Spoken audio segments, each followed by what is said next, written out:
ഇന്ന് നല്ല വെള്ള പാലപ്പം. അപ്പൊ നമുക്കൊന്ന് ഇളക്കാൻ ചട്ടിന്ന് കൈതണ്ടോ. നല്ല മുരിഞ്ഞ എന്താ നോക്ക്. അതിന്റെ കൂട്ടത്തിതാ നല്ല കടലക്കറി ഉണ്ടോ. ചൂട് കടലയും വെള്ളയപ്പോ ഇഷ്ടമുള്ളവരെല്ലാം ഒന്ന് കമന്റ് ചെയ്താ. നല്ല മുരിഞ്ഞ ഉണ്ടോ. നമുക്കിതൊന്ന് കഴിച്ചു നോക്കാം. ടേസ്റ്റ്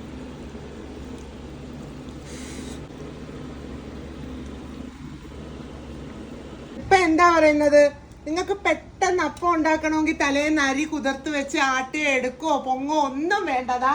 ഡോക്ടർ ബീഡ് അപ്പപ്പൊടി വാങ്ങിക്കുക. എല്ലാ സൂപ്പർ മാർക്കറ്റുകളിലും ഒക്കെ ഉണ്ട്.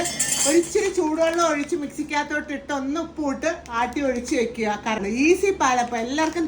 പിന്നെ കൂടാതെ സാമ്പാർ പൊടി, മുളക് പൊടി, മല്ലിപ്പൊടി, ഫിഷ് മസാല, ബിരിയാണി, പുട്ടുപൊടി, ഒരുപാട് പ്രൊഡക്റ്റ് ഉണ്ട്. അപ്പം ഞാൻ ഡോക്ടർ ബീഡ് ഡീറ്റെയിലും കാര്യങ്ങളും നമ്പർ ഞാൻ താഴെ കൊടുക്കുന്നുണ്ട്. എല്ലാ സൂപ്പർ മാർക്കറ്റിലും പോകുമ്പോൾ നിങ്ങൾ ഒരെണ്ണം കൊണ്ടുപോകണേ വീട്ടിലേക്ക്. അപ്പൊ അടുത്തൊരു വീഡിയോ കാണാം. Tata bye.